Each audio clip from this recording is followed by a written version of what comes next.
नमस्कार, मी अंजली साठे. कलाहोत्र म्हणून एक आमचा ग्रुप आहे जो कलाकार आणि रसिक अशा सगळ्यांचा एक असा ग्रुप आहे. आणि त्याच्यात हौशी कलाकार आहेत सगळे, असं म्हणूया. खूप प्रोफेशनल आहेत का असं नाही, पण बरेचसे प्रोफेशनल आहेत सुद्धा. त्याच्यामध्ये मी इंद्रनीलची एक मालिका, म्हणजे त्या ग्रुपमध्ये असं असतं गटात की एक मालिका एक कलाकार सादर करतो अल्टरनेटिव्ह. त्याच्यामध्ये त्यांनी मूर्ती कशा बघायच्या, ललाटबिंब म्हणजे काय, या सगळ्याच्या बद्दलची एक मालिका त्यांनी मला वाटतं 1.5-2 वर्षापूर्वी साधारण केली होती.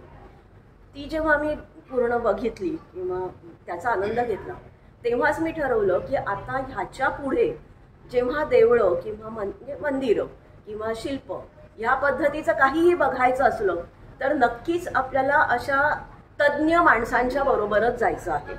कारण आत्तापर्यंत भारतातल्या बऱ्याच देवळांचं म्हणजे मंदिरांना मी भेटी दिलेल्या आहेत. नंतर परदेशात सुद्धा आम्ही बरेच म्युझियम्सचे मुद्दाम म्युझियम्स बघितले. कारण माझा नेहमीच आग्रह असतो की त्या आपण काही सगळ्या विषयातले तज्ज्ञ असू शकत नाही, पण त्या विषयातला एखादा जो खरा तज्ज्ञ असेल, म्हणजे वरवरचा नाही मला म्हणायचं, जो खरा तज्ज्ञ असेल त्याच्याकडून जर आपण ती गोष्ट नीट शिकू शकलो किंवा ऐकू शकलो तर तो आनंद खूप मोठा असतो. तर त्या दृष्टीने जेव्हा कंबोडियाच्या ट्रिपबद्दल मला ग्रुपवर समजलं, तेव्हाच मग आम्ही ठरवलं की ही करायची तर ती आपल्याला या तज्ज्ञ मंडळींबरोबर करायची हे नक्की.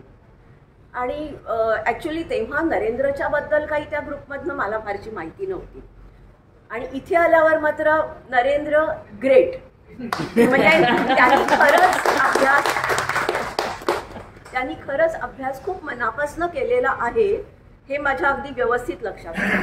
कारण कुठल्याही प्रकारचा त्याला प्रश्न विचारला, म्हणजे तो पौराणिक असू दे, शिल्पाच्या दृष्टीने असू दे, म्हणजे स्टोन म्हणजे काय दगड किंवा वीट, त्याचं कॉन्स्टिट्यूशन, त्याचं डिझाईन, ह्या सगळ्याच्या बाबतीतली त्याची माहिती ही खूपच करेक्ट इन्फॉर्मेशन इज गिव्हिंग. म्हणजे मला असं वाटतंय की तो त्याची जी बॅकग्राऊंड आहे, एज्युकेशनल बॅकग्राऊंड, त्याचा सुद्धा याला खूप फायदा होतोय. कारण बाकीच्या माणसांनी एंडॉलॉजी करणं आणि तो आता BE सिव्हिल असल्यामुळे तो जे एक वेगळ्या पद्धतीने तो त्याचा जो अप्रोच आहे, शास्त्रीय अप्रोच आहे या सगळ्या गोष्टींकडे बघण्याचा, याच्यात मला खूप डिफरन्स जाणवला. कारण आपण गाईड घेतो वेगवेगळ्या ठिकाणी, ते सुद्धा खरं चांगले अभ्यासक असतात, मला असं म्हणायचं नाही आहे, पण अशा काही गोष्टी तेवढ्या क्लिअर होत नाहीत. तर त्या गोष्टी नक्कीच नरेंद्रनी, म्हणजे खूप वेगवेगळ्या पद्धतीचे प्रश्न जरी असले तरी सायंटिफिकली त्यांनी खूप योग्य माहिती आम्हाला दिली.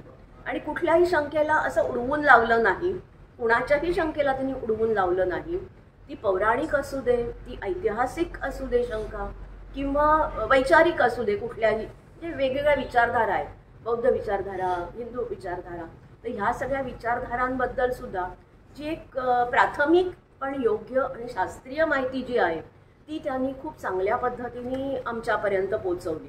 आणि त्यामुळे इथली सगळी शिल्प बघताना आम्हाला खूप आनंद झाला, त्यात ज्ञान तर मिळालंच आणि एक समाधान मिळालं. ही सगळ्यात मोठी प्लस बाजू आहे. त्यामुळे हॅट्स ऑफ टू नरेंद्र. आणि ट्रिपचं म्हणाल तर ती खूपच कौटुंबिक आणि मस्त, म्हणजे मला तर माझ्या मुला सुने बरोबर असल्यासारखंच वाटतं. आणि सगळे नातेवाईक म्हणजे असे आमचा सगळा सेम एज ग्रुप. सो आम्ही सगळ्यांनी खूप एन्जॉय केलं. आणि नरेंद्र, ऑल द बेस्ट. अशीच सायंटिफिक माहिती आम्हाला दरवेळेला देत राहा.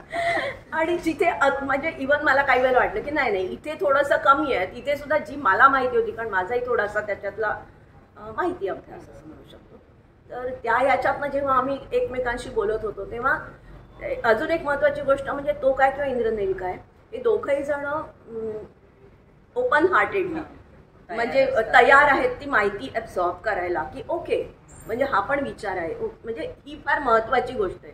नाहीतर एकदा आपण अभ्यास केला ना की आपल्या कुणालाही लगेच तो अंगार येतो की नाही मला सगळं माहिती आहे, आय एम परफेक्ट, आणि तो त्याच विचारांमधनं पुढे जात राहतो झापड लावल्यासारखा.